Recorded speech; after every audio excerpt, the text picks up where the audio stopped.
There's a bin over there.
Yeah.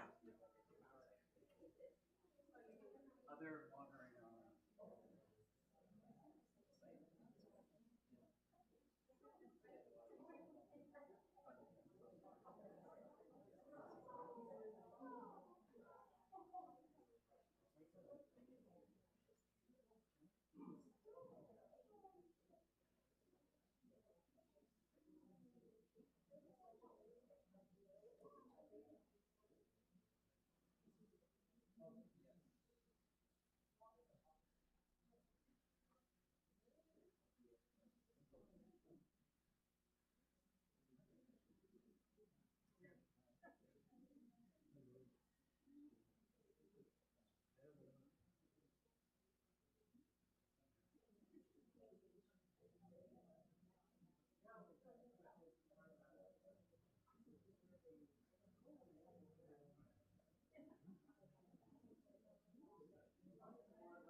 In the words of Ecclesiastes, a season is set for everything, a time for every experience under heaven, a time for dancing and a time for wailing, a time for birthing and a time for dying, a time for speaking and a time for silence, a time for seeking and a time for losing. A time of mourning is a complicated time, filled with many emotions and memories, both bitter and sweet. We begin our service with a recitation of psalms and prayers, and thus linking Alan's life with a 3,000-year-old tradition of the people of Israel and to the eternity of God. Mizmor LaDavid, Adonai mi yagor ba'olecha, mi yishkon bahar kodshecha, halach tamim ufal tzedek, udover emet belavavo.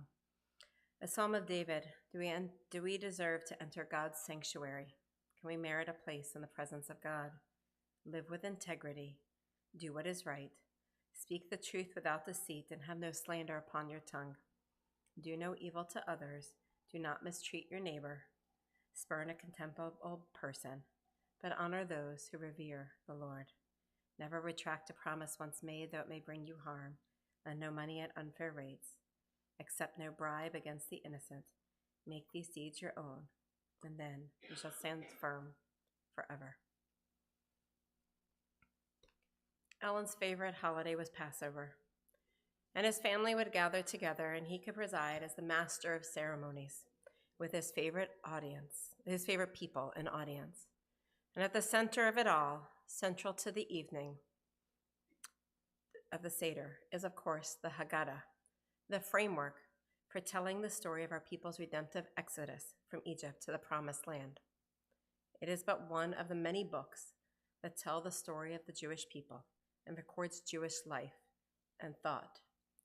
It was striking to me that Alan passed away just on the eve of Shavuot, which itself is linked to the story of Passover, as if to create his own bookmark, his own space, and say, just pause and stay at Passover, continually beckoning you to come back together. Books loom so large in Jewish consciousness that the book is often used as a simile for the life of the individual Jew. Life and death are each major divisions of such a book of life. Each important period in life constitutes another chapter. Each day is another page in the book, filled with the details of words spoken or left unspoken, of deeds done or neglected. And there are all sorts of books in the library of humanity which tell different stories. There are adventure books, which are read with bated breath when one does not know what the morrow will bring. And there are also quiet books, books which tell the story of a life that has been lived with love and dignity. No matter what the contents of any particular book might be, the fact remains that each person is the author of one's own life book. And each day that we live, we must be mindful of the fact that all we do is written in the book of life. And our readers are those who are closest to us, our family and our friends, our neighbors, and those who have known us and have loved us. It is they who will read and be influenced by the words that we write each day of our lives. Over the past few years, it has become increasingly important for Alan that his family know his story and that he author his legacy. Yesterday in synagogues across the world, we paused to include the Yizkor prayers, which holds this theme of legacy sacred. With a Yizkor prayer, a father is characterized as Avi Mori, my father, my teacher.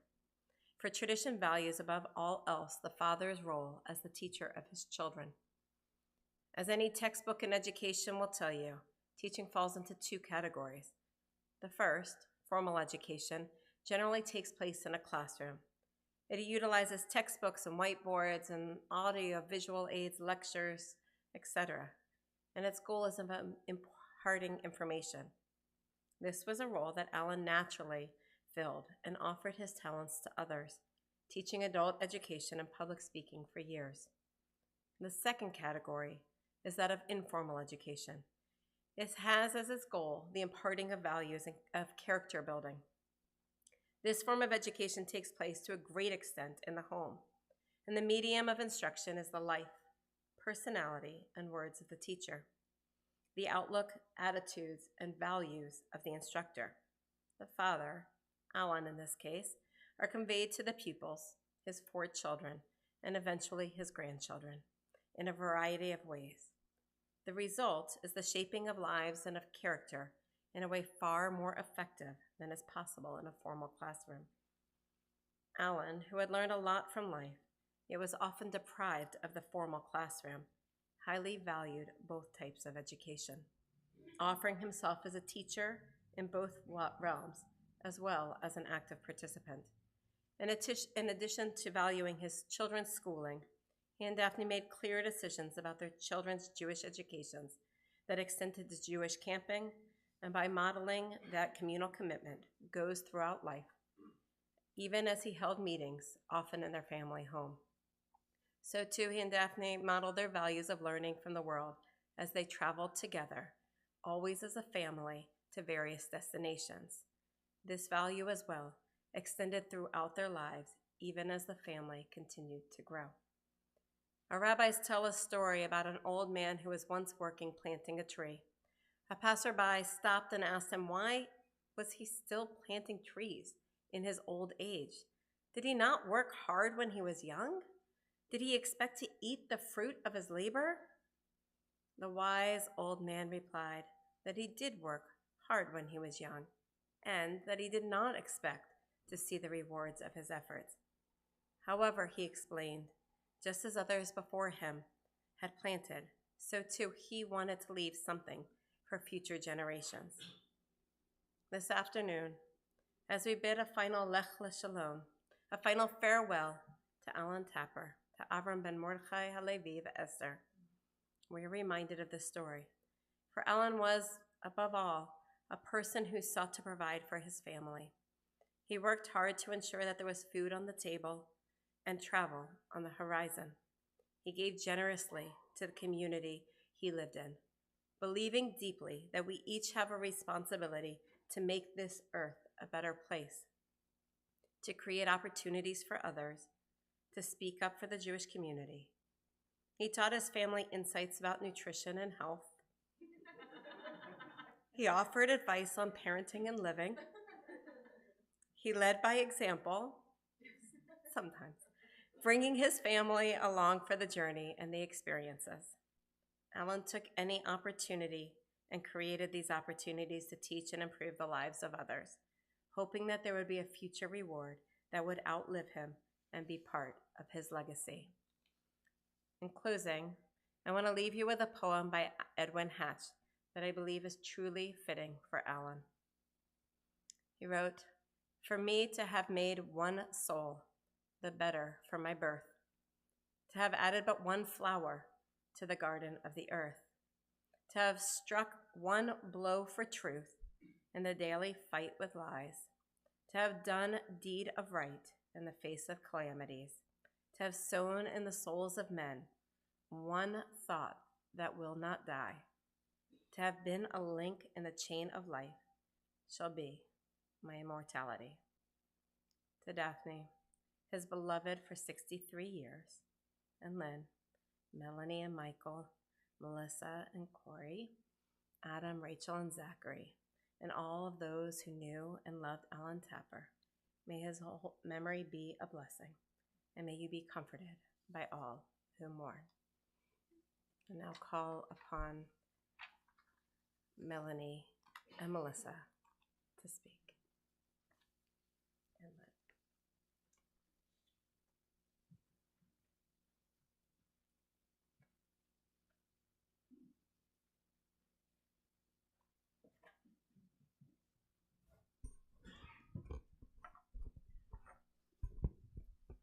Thank you, Rabbi.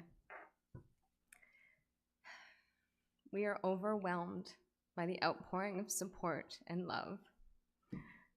Our hearts and eyes are heavy, but we can feel this large circle of love contract and hold us tight. Alan Tapper, husband, father, grandfather, brother, friend, uncle, great-uncle, great-great-uncle, Carisdale King, connector, medical mystery, fashion victim, news junkie, writer, and community builder. It is impossible to capture nearly 93 years into this moment, but here we honor and remember what a wonderful man he was. Against the odds, Dad thrived. Dad was born to Esther and Mark in London's East End, along with his sister Sylvia. Dad was a child of the war, food rations, evacuations, disruptions to education, air raids, separation from family, and scarcity. They didn't have much, but always shared what little they had. These early days shaped the course of Dad's life. Mom and Dad met 70 years ago. They were friends for 7 years before they decided to date and got married on April 15th, 1962. Slow and steady definitely won this race. In London, Dad was elected to be on the council for the borough. He helped provide housing for those in need. In this role, Mom and Dad were invited to high tea at Buckingham Palace. Mom had to borrow a hat and gloves. And apparently, Mom disapproved of the quality of the food at the palace. And knowing Mom and Dad's palate, it must have been extremely subpar. When we moved to Canada in 1976, Dad's journey of building community and helping others continued. He quickly got involved in B'nai B'rith and the Legion. There were endless meetings in our living room, an epicenter of communal life, discussions, debates, and decisions that would help build both the Jewish and broader community were made there. Mom and Dad developed and maintained deep and long friendships. Our home was always brimming with activity. There were frequent social activities, wayward youth staying at our place, sleepovers, and friends. After hearing about children in Strathcona who were going to school without breakfast, Dad solicited donations from local stores to start a breakfast program. This program was so well received that it was adopted throughout the city for kids in need in other areas, and in fact continues to this day. Dad was a local celebrity at Co-op Radio. For over 30 years, he volunteered by producing the Anthology of Jewish Music. In Dad's words, "We communicate to the unaffiliated in the Jewish community, people who feel they are not part of the official community. They have a link through us." The station was located off Pigeon Park in the downtown east side. Dad saw this location as a community service. He never had any problems with the residents in the neighborhood. There was mutual respect between the locals and Mom and Dad. They felt safe enough to bring their grandchildren to the radio station, making this an intergenerational event. Dad remembered going to Yiddish theater as a child, and he liked the idea that he could give back some Yiddishkeit to the community as the self-titled oldest DJ in town. He ran the only regular Jewish music show in this part of the world. Dad had a love of theater. He loved being in the spotlight. In his youth, he was active in community plays where he met his best friend, Tony. Dad continued the love of the spotlight. He would religiously devour the news. He also felt the need to comment, defend, and share his opinions of what was right and wrong.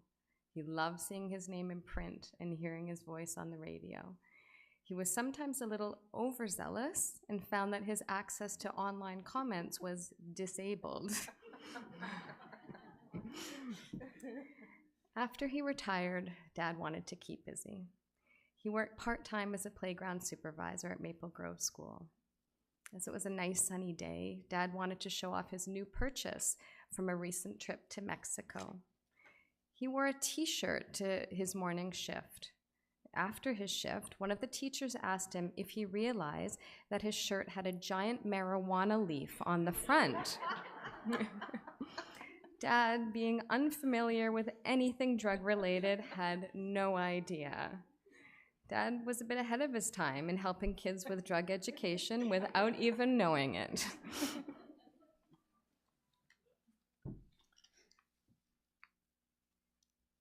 Dad was not a man of great financial wealth, but that didn't stop him from being generous and sharing what he could afford with as many organizations as possible. As the person responsible for spending hours keying all the donations for his annual tax return, I can attest that he wanted everyone, and I mean everyone, to get something. A little here and a little there was better than nothing at all.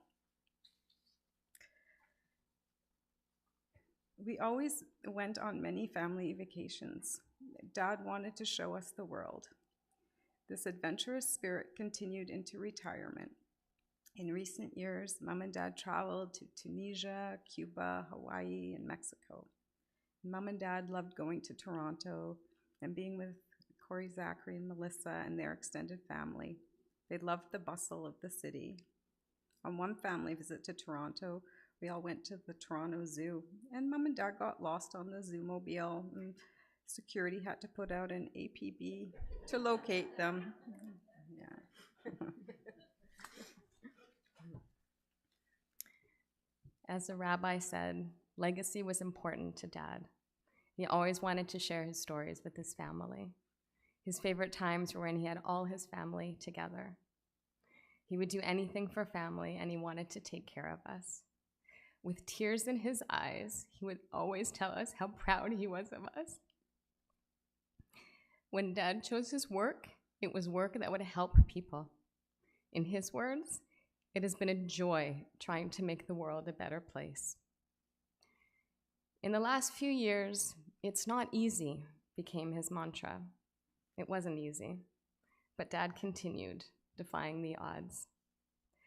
Rest well, Dad. You're with Ian, who is saying, "Oh, Dad," while poking his tummy. We are so proud of you, of a life well lived, against all odds. Look at the legacy you have created. How lucky are we?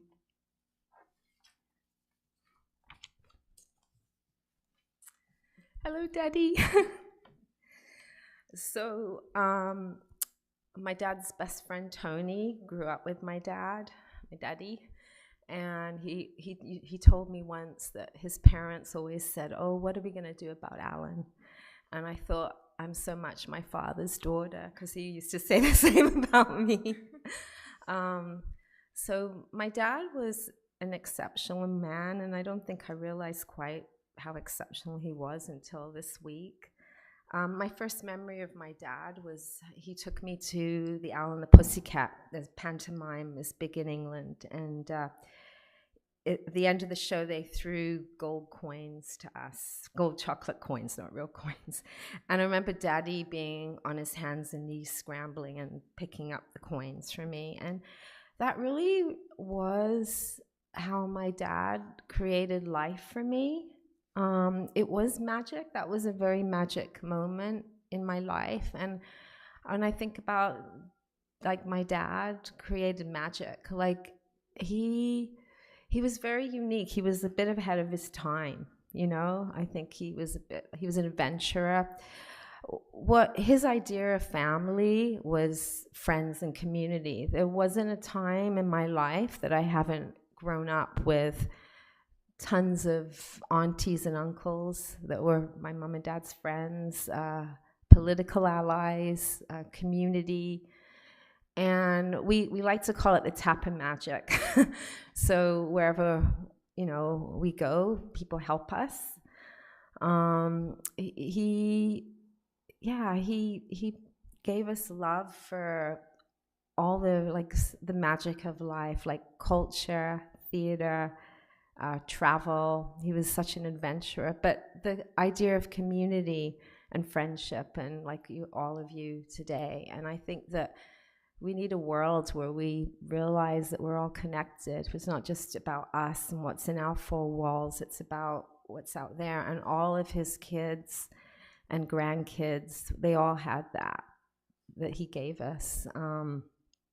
So yeah, it was an absolute joy to have you as a dad. You were the perfect dad for me. Okay, it wasn't always easy on me, but he was a perfect dad. He let me be me. He let me be Lynn. He showed me a world of love. I've been surrounded by love my whole life, not just from my parents, but from friends, family. That was my dad. Wherever my dad and mom were, there was love. So rest well, my darling daddy. Thank you for everything. Thank you for letting me be the British daughter. He had 3 Canadian kids and 1 British daughter. And I love you beyond measure. And I know that you're looking up, and we're going to have nothing but luck and good fortune. And whenever I see a white feather, I know that you're just saying hello to me. Okay. Thank you.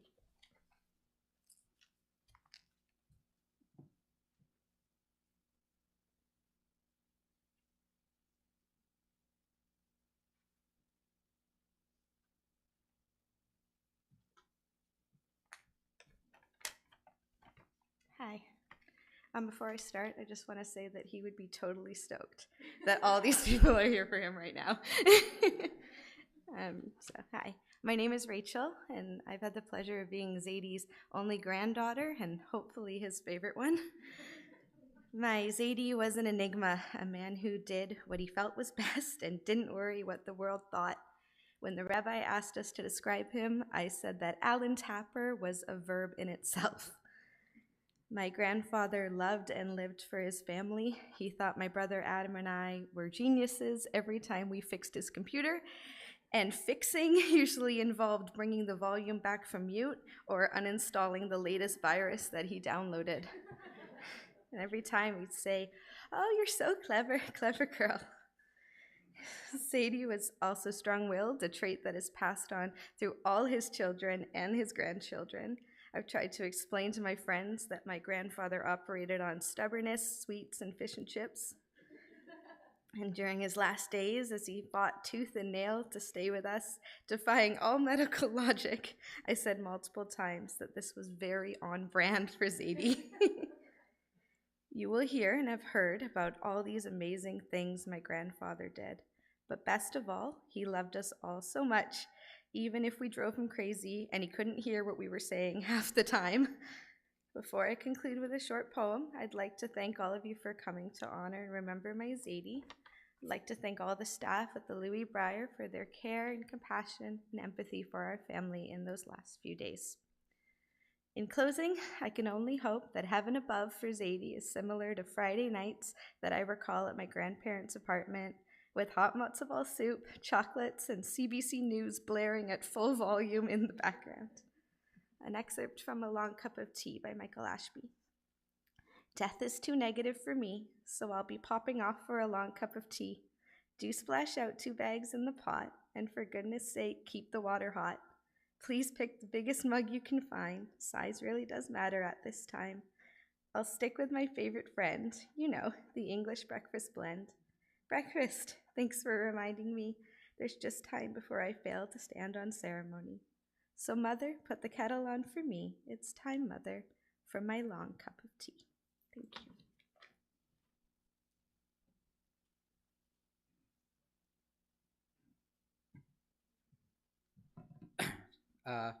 Hello, everyone. My name is Adam. So I'm Alan, or my Zadie's oldest grandson. First off, I wanted to thank everybody for attending today and just the overall support over the last couple days. Our family, whether it's at the Louis Brier or via messages or even at our home, just everybody's overall support and just generosity in this time is very greatly appreciated. As you've heard, my grandfather, Zadie, he was very generous. He spent a ton of time with me and my sister all throughout the years where we would travel or we would go to their house. Some of the trips that I was able to go on with my grandparents included tons of trips to Victoria for weekends, up to Whistler, They even took me over to Europe and England and France, as well as a trip to Cuba and Jamaica, which I was able to see areas of the world that I may not have seen in the past or may not have gotten that opportunity.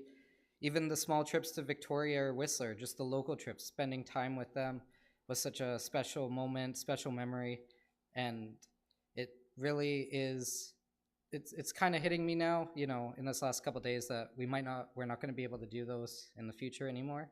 And yeah, that's been tough, but I really appreciate all of the memories that my Zadie has helped me create. He was the one who got me an opportunity to go on the radio for the first time at Co-op.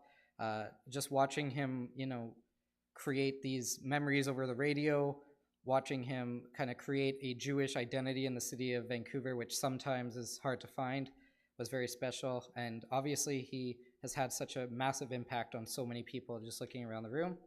So once again, I wanted to say thank you to my Zadie and thank you to everybody who was who's in attendance today and who has supported us throughout.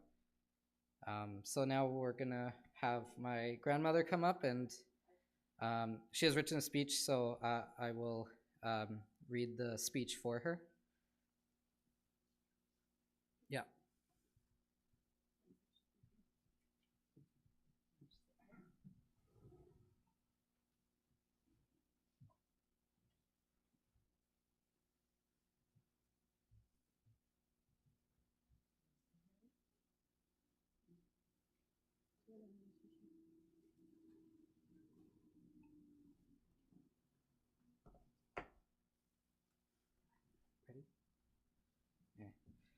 Thank you all for coming today to honor my husband, Alan Tapper. All your messages and kind thoughts have been very much appreciated by the entire family.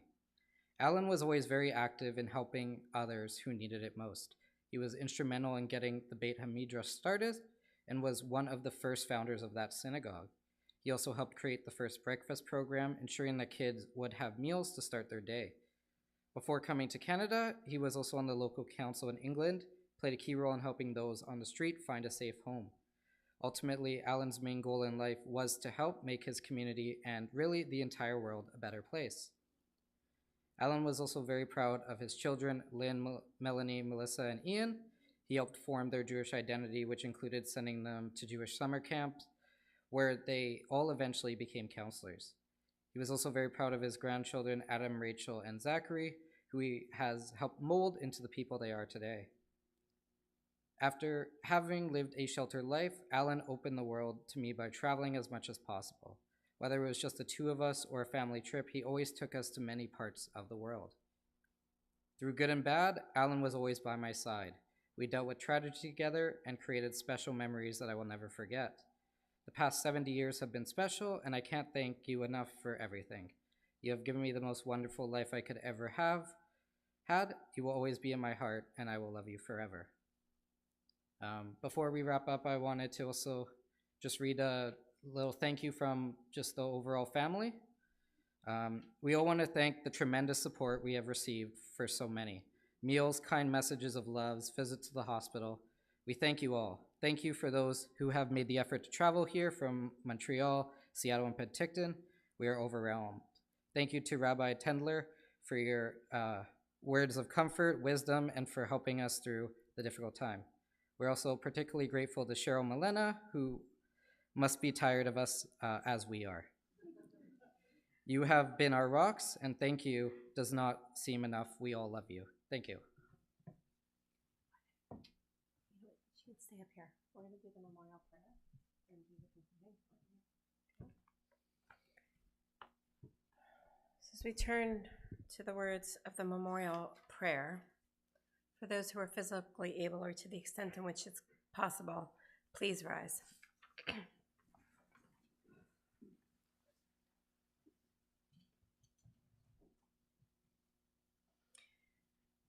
Om lerachamim shochem bamromim Hamsem nucha nachona Tacha kamfei hashchina B'malo kadeshim atarim kazara rakia masirim Et nishmat Avram ben Mordechai Halevi ve'Esther Shalach la'olamo Began Eden te menuchato. Anabal rachamim. Hastirehu beseter kamfacho la'olamim. Utzror bitzror. Hachaim et nishmato. Adonai hu nachlato. Ve'yanuach b'shalom amishkavo v'nomar. Amen. Exalted, compassionate God, grant infinite rest in your sheltering presence among the holy and the pure to the soul of Alan Tapper, who has gone to his eternal home. Merciful One, we ask that our loved one find perfect peace in your eternal embrace. May his soul be bound up in the bonds of life. May he rest in peace. And let us say,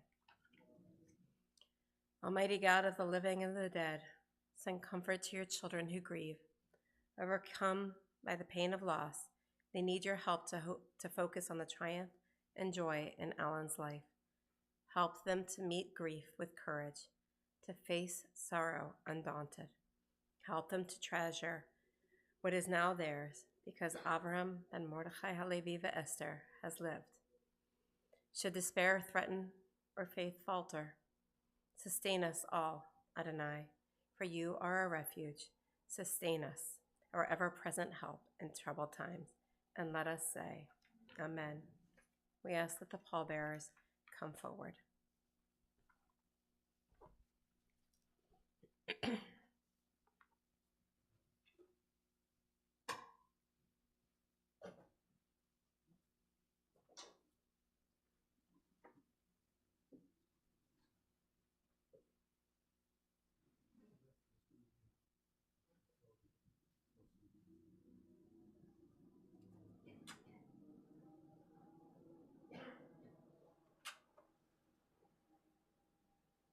have a golf cart here if anybody needs a little bit of extra help getting to gravesite. It's not far, but if you do need that help, we have the cart here.